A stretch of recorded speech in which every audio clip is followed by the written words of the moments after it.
জাপানের সুপার শপগুলোতে বড় কার্টের পাশাপাশি ছোট ছোট কার্টও রাখা হয়, যাতে বাচ্চারা এই ছোট কার্টগুলো হাতে নিয়ে তাদের পছন্দের জিনিস ইচ্ছা মতো শপিং করতে পারে। আর এখন তো আমাদের সুহানাও শিখে গেছে শপিং করা, মাশাআল্লাহ। সে দোকানে যে তার আলাদা কার্ট থাকতে হবে, তার কার্টের ভিতরে তার ইচ্ছা মতো জিনিস সে ঢুকায় নিবে। কেনাকাটাটা বড় না, কার্ট ভরে কাউন্টার পর্যন্ত নিয়ে যাওয়াটাই হচ্ছে তার মূল উদ্দেশ্য। কয়দিন ধরেই ভাই বলছিল যে তার খুব বিরিয়ানি খেতে ইচ্ছা করছে। রেস্টুরেন্টের বিরিয়ানি সে খেয়েছে, বাট সেই রকম স্বাদ লাগে না, একদম ঘরে বানানো বিরিয়ানি সে খেতে চায়। সেদিন গিয়েছিলাম গুনমার তাঁতেবাসীর গুনমা হালাল ফুড থেকে একেবারে ফ্রেশ বিফ নিয়ে আসার জন্য। কারণ যত যাই বলেন, ফ্রোজেন মাংস দিয়ে রান্না করা আর একেবারে ফ্রেশ মাংস দিয়ে রান্না করা বিরিয়ানির স্বাদই কিন্তু আলাদা হয়।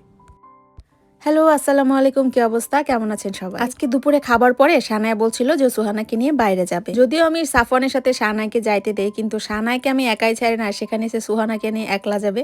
আর ছোটটাও সুন্দর হাঁটা দিছে, সে বোনের সাথে যাবে। প্রথমে মনে করলাম যেতে দেই, পরে আর সাহস হলো না, পিছনে পিছনে আমি ওদের সাথে চলে গেলাম।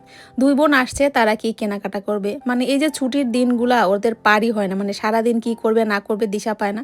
এই দেখেন, এই ছোট্ট বুড়িও শিখে গেছে যে এরকম বাস্কেট নিয়ে একটা একটা জিনিসের ভিতরে ঢুকাইতে হবে। আর আমাকে পটানোর চেষ্টা করো না, আর আমাকে পটানোর চেষ্টা করো না। আবার নিয়েছো বাস্কেট রাখে, বাচ্চারা তাদের পছন্দ মতো। ওরে আল্লাহ, মনের আনন্দে নেওয়া শুরু করছে নাকি সুহানা? আরে খোদা রে খোদা, কি রে বুড়ি? জি মামা, তুমি নিয়েছো? না, মনের সুখে তুমি তো নিবাই। কোনটা আমি কিনবো কোনটা আমি কিনবো না সেটা আমি পরে ডিসাইড করবো। যা মনে চায় ঢুকাই নাও তোমরা বাস্কেটের মধ্যে। হয়েছে? শেষ? নাই, শেষ। তুমি কি করেছো? তোমার বাস্কেট ভরে নিয়েছো? বাস্কেট ভরে নিয়েছো? তুমি কেনা শিখে গেছো, কেনাকাটা করা? তোমাকে দিয়ে তাহলে এখন থেকে বাজার করাবো। আমি আর কি বাজারে আসবো, আবার এটাও নিতে হবে? ও, এভাবে নিতে হয়। দেখি তোমার বাস্কেটে, দেখি। কত কিছু নিয়েছে সুহানা। চলো, কেনাকাটা শেষ। সে তো তার পছন্দ মতো একেবারে ঝুড়ি ভরে নিয়ে আসছে স্ন্যাক্স। আর অত কিছু তো আমি কিনে দিব না, জাস্ট আমি একটা জিনিসই কিনে দিব। পরে যখন কাউন্টারে সে সব জমা দিছে, তারপরে হচ্ছে সে ভুলে গেছে সে কোনটা নিছিল বা কি। বাট এই যে পুরো সিস্টেমটা কিন্তু অলরেডি সুহানা শিখে গেছে, যে একটা বাস্কেট নিতে হবে, বাস্কেটটা নেওয়ার পরে পছন্দ মতো জিনিস নিতে হবে, তারপরে কাউন্টারে যেতে হবে, সেখানে সব দিতে হবে, টাকা দিবে, তারপরে হচ্ছে জিনিসটা রিটার্ন নিবে। এই যে কেনাকাটার যে প্রসেসটা, এটা কিন্তু অলরেডি আমাদের সুহানাও শিখে গেছে জাস্ট 2 বছর বয়সে। ওদিকে বাসার বাজারও শেষ হয়ে গেছে। আজকে ভাবছিলাম যে বিকালে সবাই মিলে একটু দোকানে যে একদম ফ্রেশ বিফ নিয়ে আসবো, আর সেই সাথে আরো কিছু বাজার দরকার ছিল। গুনমার তাঁতেবাসীতে অবস্থিত গুনমা হালাল ফুড। আমরা সবসময় আমাদের মাসিক বাজারটা এখান থেকেই করে থাকি। প্রত্যেক বুধবার এবং বৃহস্পতিবার গেলে একেবারে ফ্রেশ মাংস পাবেন। এই যে দেখেন, আমরা যেই দেখি যে একেবারে ফ্রেশ মাংস আসছে, আর সেটা এখন কেটে কেটে সাইজ করা হচ্ছে। গুনমা হালাল ফুডে আপনারা সব ধরনের ফ্রেশ মাংস, সেই সাথে ফ্রেশ মাছও পেয়ে যাবেন। প্রতি মাসে বাংলাদেশ থেকে তাদের বিশাল একটা শিপমেন্ট আসে, এবং সেখানে কিন্তু ভ্যারাইটি রকমের বাংলাদেশি মাছ পাবেন। এছাড়াও তাদের হাঁসের মাংস এবং তাদের হরিণের মাংসটা কিন্তু খেতে আমার ভীষণ ভালো লেগেছে। এবং একবারে ফ্রেশ মাংস, একেবারে ফ্রেশ মাংস এখান থেকে নিজে হাতে ধরে পাইসা, একবারে হাজু কাঁচা মাংস। আচ্ছা, দেখতেছি এটা এমন না যে এখানে অর্ডার দিলে, আজকে অর্ডার দিলেন 12টার আগে, পরের দিন সকালে পৌঁছে যাবে। এই সার্ভিসটা একটা ইউনিক জিনিস। তো যারা সরাসরি এখানে এত দূরে আসতে পারবেন না, তারা এখানে ভাই একেবারে ফ্রেশ। এই যে মাংস কবে কবে আসে আপনাদের? একবারে ফ্রেশটা পাওয়া যাবে আমাদের বুধবার আর বৃহস্পতিবার, এই দুদিনে আমাদের ফ্রেশ মাংস আসে। আর হচ্ছে রবি থেকে সোমবার পর্যন্ত অ্যাভেলেবেল পাবেন আমাদের কাছে, একদম ফ্রেশ, মানে আমরা কাইটা দিতেছি। আচ্ছা আচ্ছা, যে মাংস কাটলো ভাইয়া, আমরা দেখলাম আর নিয়ে যাচ্ছি একবারে টাটকা মাংস।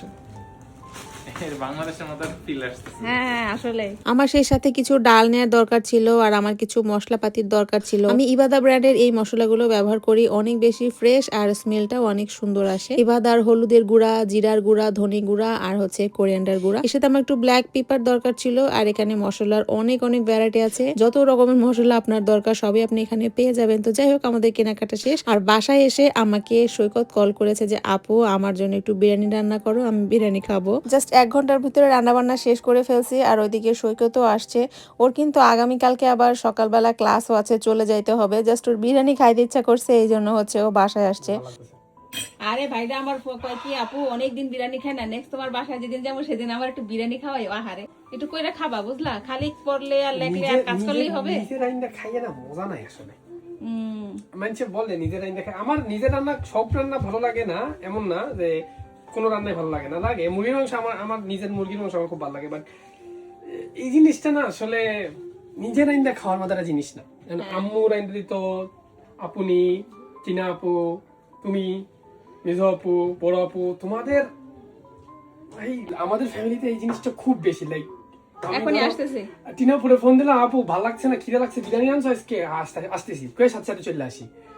এই জিনিসটা আমাদের ফ্যামিলির মধ্যে আছে, তাই বলতেছি জিনিসটা। সরি না দাই যাবো তুমি আসবা, যে কোনো সময়টা তো তোমারই বাসা। না তোমরা এখন জাপানিজ হয়ে গেছো না, জাপানিজ না জাপানিজ নেই ভাই, তারপরে আসতে হয়। না এরকম কোনো কিছু নাই, এমন কিছু নাই। আবার এটা কই না যে তোমার বললে আসা লাগে, তুমি যে কোনো সময় আসতে পারো। আমি তোমারে বলি তুমি সবসময় আসতে পারবা। খালি বিরিয়ানি রান্না করার কথা কইলে সেই সময়টা আগে থেকে বললো যে আপু একটু বিরিয়ানি রান্না করে কালকে। নো টেনশন, খাই দেবো, অসুবিধা নেই। খাবে না? খাবে একটু বিরিয়ানি? শোন এটা কে মামু।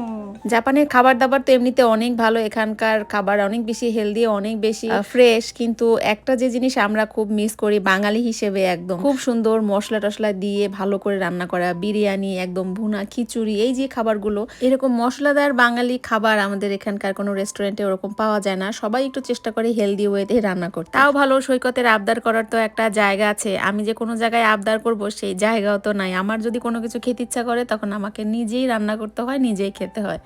পরের দিন সকালে উঠে সৈকত বাসা থেকে চলে গেছে, দেখেন জাস্ট বিরিয়ানি খাওয়ার জন্য। রাত্রে বাসা আসছে, আবার ভোরে উঠে রওনা দিয়েছে। যাই হোক, আজকের ব্লগটা এখানে শেষ করছি। ইনশাল্লাহ নেক্সট অন্য কোনো ব্লগে দেখা হবে। সবাই ভালো থাকবেন, আমাদের জন্য অনেক অনেক দোয়া করবেন। আজকের মতো আল্লাহ হাফেজ।